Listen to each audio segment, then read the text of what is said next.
è il più forte tra Toprak e Marquez? I piloti della Superbike possono stare con quelli della MotoGP? Chi è il migliore ad andare in ogni condizione? Chi è il pilota più talentuoso tra Superbike e MotoGP? Intorno al motociclismo e al motorsport in generale, dato che ci sono i mezzi che modificano un po' i valori in campo, si fanno tantissimi discorsi da bar, e forse è anche quello il bello. E sono tutti quesiti e domande che probabilmente non troveranno mai risposta. Forse la risposta certa non ce l'hanno proprio. Tuttavia, un modo per provare a risolvere, almeno in parte, questo dubbio c'è. Quante volte avete sognato di prendere tutti i piloti più forti del mondo tra Superbike, MotoGP, Moto America, All Japan Superbike, Endurance e chi più ne ha più ne metta, per metterli tutti insieme in una gara dove partono alla pari? Voi direte, sì, impossibile.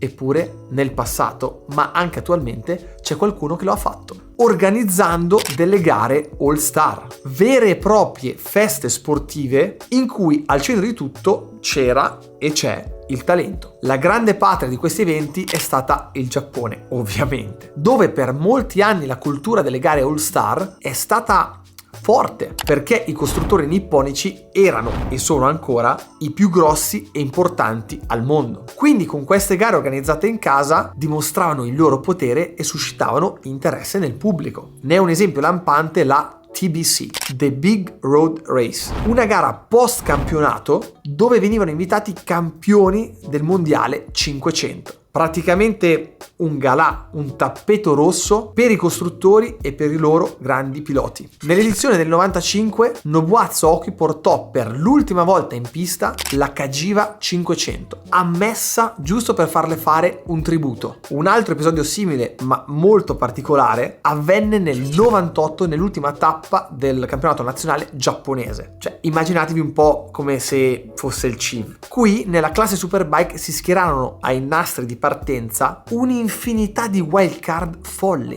Mick Doohan, Okada, Sete Gibernau del Team Honda, i loro colleghi del campionato mondiale Superbike, Aaron Slight e Colin Edwards con le loro Honda Castrol, senza dimenticare Yanagawa sulla Kawasaki e Noriyuki Haga con la Yamaha. Cioè pensate che figata totale. Come vi dicevo prima, è come se nel CIV, nell'ultima gara dove Pirro si sta lottando il campionato, si presentassero come wildcard ai nastri di partenza Toprak Razgatlioglu, Alvaro Bautista, Francesco Bagnaia, Marc Marquez, Jonathan Ria. Cioè che figata sarebbe. Dopo gli anni 90, per molto tempo questo tipo di gare si è visto meno, mentre ora stanno tornando a galla delle belle eccezioni, e i motivi sono sostanzialmente due. Rispetto al passato ci sono meno soldi da investire in eventi del genere, se non organizzati da dei soggetti privati come i singoli marchi. In secondo luogo, forse il motivo più importante, il rischio di infortuni è alto con tutti gli interessi che ci sono in ballo, ed è più difficile che gli sponsor e le case mettano a disposizione i loro piloti per degli eventi del genere, senza contare che poi una volta si correva anche molto meno, le tappe del mondiale erano più risicate, invece oggi si fanno tipo 20 gare all'anno con le sprint in mezzo, quindi praticamente una cosa come 40 gare. Capite che è molto più complicato, ma i soldi come al solito comandano sempre. Ma in ogni caso,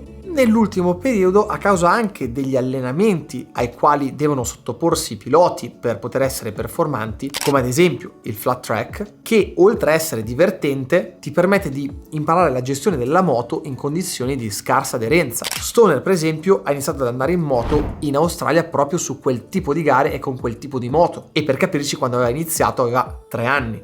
Diciamo che forse quella scuola non era poi così male. Quindi se parliamo di flat non possiamo che pensare alla 100 km dei campioni, gara su invito organizzata da Valentino Rossi presso il suo ranch. Ed è una gara che col tempo è cambiata, passando da puro divertimento con gli amici a vero e proprio evento mediatico con telecamere, Sky e tutto quello che ci va dietro. Anche qui chiaramente il livello è altissimo, con tutti i piloti della VR46, un sacco di protagonisti MotoGP, Moto2, Moto3 e anche altri campioni che arrivano da discipline completamente differenti, come ad esempio il motocross. La cosa bella di questa gara è che nonostante sia cresciuta di importanza, abbia mantenuto almeno in parte quell'aura di giocosità, spero esista la parola, diciamo di goliardia. Infatti ai vincitori non vengono dati premi, ma dei bei salumi. Siamo in Romagna, quindi è per forza di cose. Ma ahimè, i piloti sono piloti e prima che diventasse la 100 km, la voglia di primeggiare stava portando l'idea iniziale a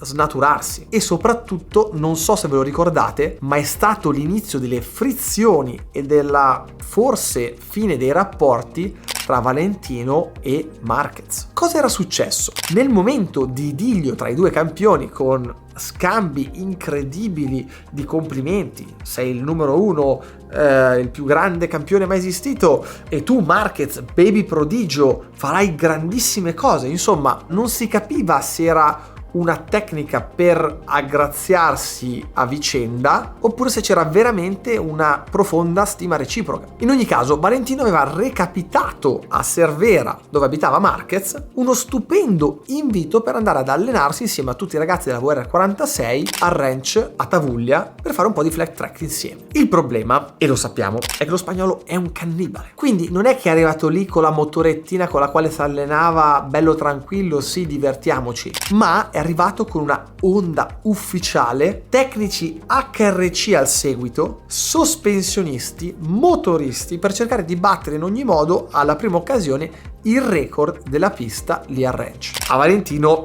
è inutile dirlo, questo atteggiamento non piacque per niente, perché appunto gli altri erano lì con le motorette d'allenamento ma non tirate allo spasimo, quindi molto stock senza estremismi di sorta. Si narra che Marquez riuscì in quell'occasione a fare il record della pista e da quel momento i loro rapporti umani si logorarono irrimediabilmente. Ma per chiudere arriviamo a una delle corse più attese dell'anno, la Race of Champions del VDV, in cui tutti i piloti Ducati, MotoGP e Superbike, e non solo, si sfideranno sabato 27 luglio sul circuito di Misano a bordo di moto completamente identiche, delle Panigale V4S. Negli ultimi anni la Race of Champions è diventata l'evento più atteso di tutto il programma, ma fino ad alcune edizioni fa non esisteva neanche, o almeno non in queste vesti. La prima gara stile All Stars fu introdotta nel 2010 per dare un po' più di pepe al programma del sabato pomeriggio. Era una drag race, quindi una pura gara di accelerazione, insomma ancora goliardia per capirci. Più precisamente era uno sparo con la Ducati Street Fighter 1098 che era appena stata lanciata sul mercato. Tra i partecipanti c'erano Casey Stoner, Michel Fabrizio, Shaky Byrne, Noriyuki Haga, più tanti altri. 2 anni dopo, dato che piacque un sacco, l'evento venne replicato ma con moto diverse, cioè le Diavel, e qui Troy Bayliss sconfisse Valentino Rossi. Si andò avanti un po' così fino al 2018, dove su idea di Claudio Domenicali avvenne una sorta di rivoluzione. Voleva organizzare uno showdown, come era ai vecchi tempi che abbiamo raccontato a inizio video, tra tutti i piloti Ducati. Quindi si passò dalla Diavel alla appena nata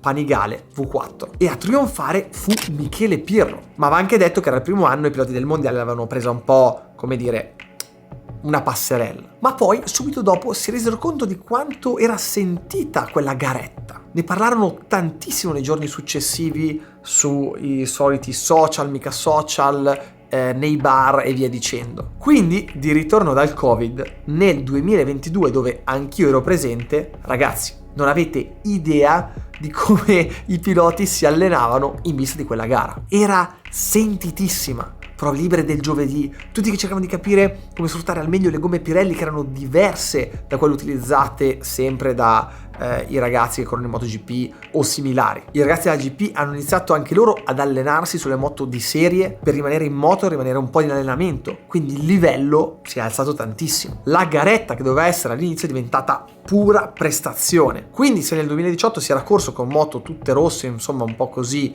tranquillamente, nel 2022 tutte le moto erano brandizzate con i colori dei team. E ragazzi, cosa è uscito fuori? Con una moto strettamente di serie, con le sospensioni elettroniche e semplicemente con uno scarico, Bagnaia ha girato in 1.35,7 e per chi gira a Misano sa bene cosa vuol dire. Ovviamente vinse Pecco e dietro di lui arrivarono Marini e Marco Bezzecchi. Quest'anno il programma si amplia con libere il venerdì e qualifiche e gara il sabato. E signore e signori, vedremo per la prima volta lo showdown con moto identica tra Pecco, Marquez e tutti gli altri ragazzi. Secondo me sarà incredibile e bisogna esserci. Io ci sarò, ovviamente, e vi lascio oltretutto il codice sconto qui sotto, che non fa mai male, per l'acquisto dei biglietti. E voi conoscevate tutte queste gare All Stars del passato e del presente? E soprattutto, secondo voi, chi vincerà la Race of Champions di quest'anno? Fatemelo sapere qui sotto nei commenti.